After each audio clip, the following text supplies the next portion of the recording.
What's up, Richard? Timmons here. With her returning to the screen this week with Conjuring Last Rites, I decided to go ahead and do my top 10 favorite Vera Farmiga film and TV projects.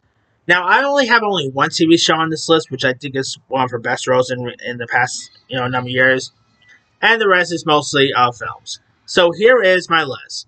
Number 10 is Higher Ground. It stars Vera Farmiga, who plays Corinne Walker, who grapples with her faith and the fundamentalist Christian community from her childhood conversion to her adult struggles with doubt.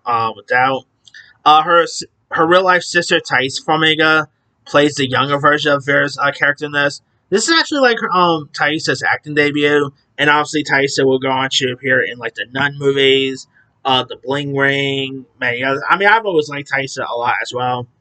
I mean, Higher Ground is a really decent film. Vera, plays the part of Corinne really well. Definitely gives a good performance. She also directs this as well, which she did a good job with the directing here. Really good little film if you guys ever seen that. Alright. Number 9 is a little movie that I saw back in 2013 that I don't think no, it was 2014, matter of fact. It's a film titled At Middleton. Now, this also stars Thais Farmiga, and it's during, a tour at Middleton University. A heart surgeon, George, and free spirit, Edith, parents of, prospective students, ditch the group and spend, a whole day together. Of course, you got, Thais Farmiga, Andy Garcia, Tom Skerritt was also in this. It's a really, she has a really nice spark connection with George, played by Garcia. They really play off each other very well. It definitely feels before midnight, but set at a college. That's what it really had a little bit of a before sunrise feel to it. Here, and it's actually a really decent one, a really good script here. If you guys haven't seen it, definitely give that one a go. All right, coming in at number 8 is Boundaries. Now, Boundaries, of course, stars the late great Christopher Plummer. You also had Peter Fonda, the late great Peter Fonda. And here, Vera Farmiga plays Laura Giacone, a free spirit, overwhelming mother trying to hold her family together. And she infuses with her humor, and her chemistry with Christopher Plummer is really good. It's where, of course, she plays a single mother who, with a penchant for rescue animals, embarks on a road trip with her son, Henry, and her father, Jack, who's also a weed dealer here. And it's a really heartfelt story. Great performances by Plummer, by Farmiga. It is a really nice road trip film. It is well worth a watch there. Alright. Number 7 is The Commuter. Now, The Commuter, of course, is the train thriller starring Liam Neeson as Michael McCauley, who's an ex-cop turned insurance salesman who is joined by a deadly conspiracy on his daily train commute. And a mysterious woman, played by Farmiga, offered him $1,000 to find the passenger. And, of course, this also stars Patrick Wilson, who obviously Farmiga and Wilson work together on the Conjuring films. And Farmiga delivers a really posed, understand performance here that adds very intrigue to the fast-paced narrative. Her screen time is a little limited, but she really leaves a strong impression throughout, and she is really good in this one. Alright, number 6 is The Many Saints in Newark. Now, of course, The Many Saints in Newark is a prequel to The Sopranos that follows young Tony Soprano in 1960s Newark amid racial tensions. Here, of course, she portrays the role of Olivia Soprano, who, of course, is Tony Soprano's mother, the younger version, that is. And obviously, the original actress who played Tony Soprano's mother in the original Sopranos will always play this part much better.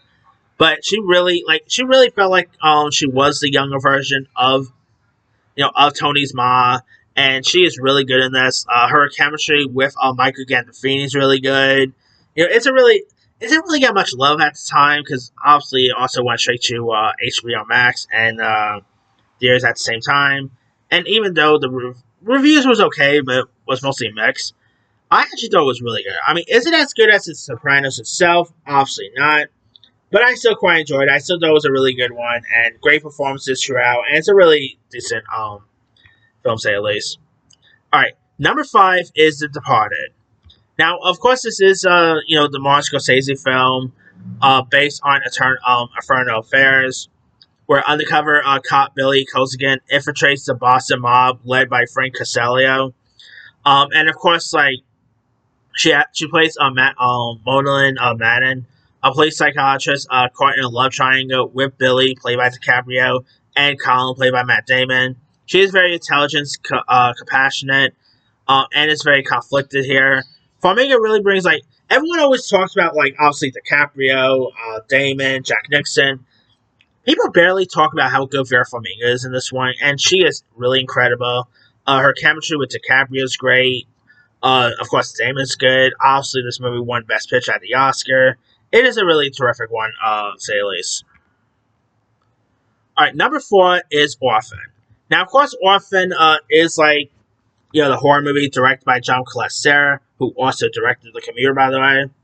And of course, this is where Kate and John Coleman, who after a miscarriage, adopts Esther, played by Isabel Furman, who is this 90-year-old, and of course, her behavior turns sinister here.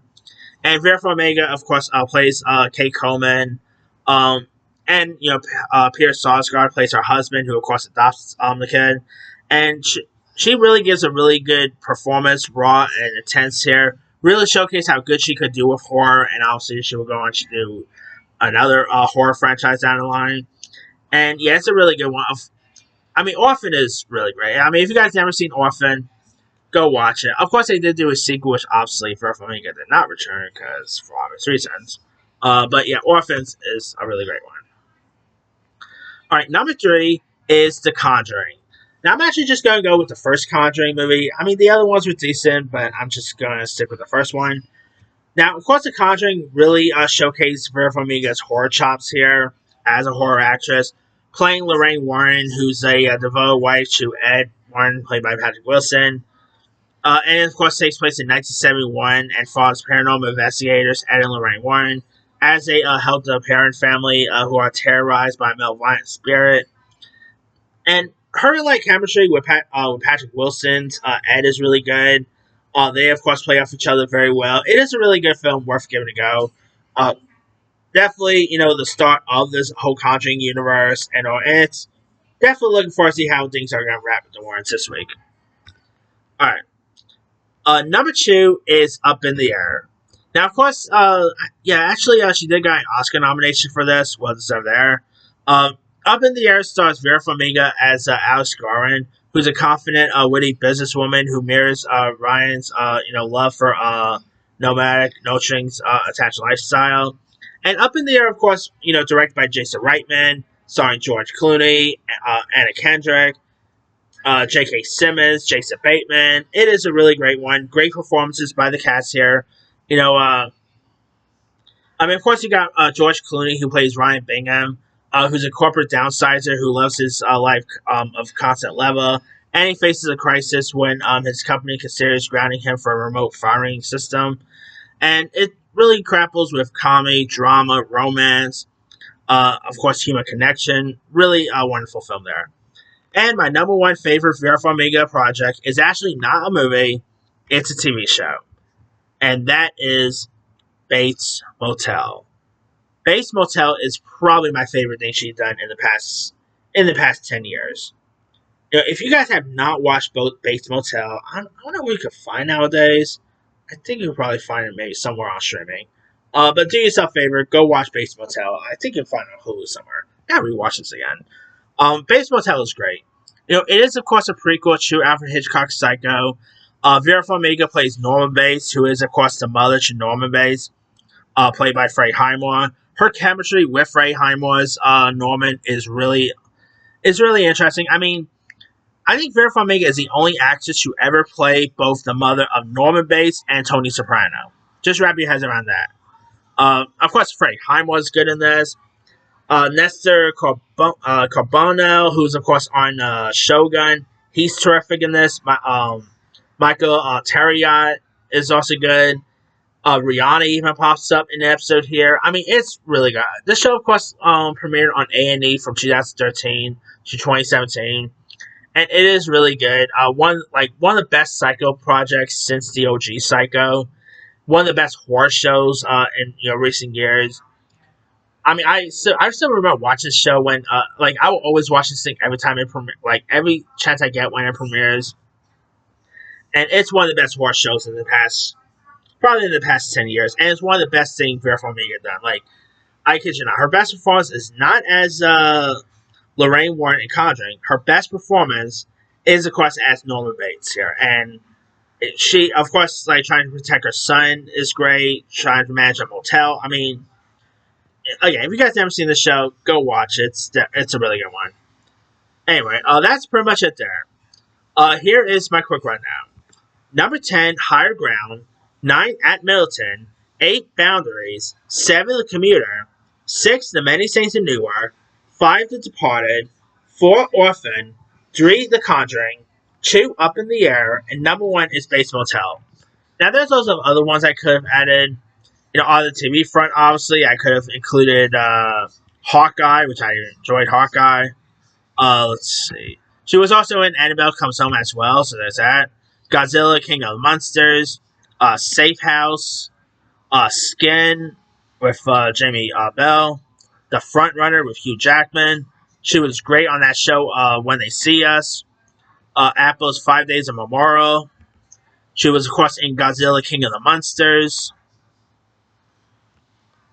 The Return Candidate remake with Denzel Washington. Down to the Bone.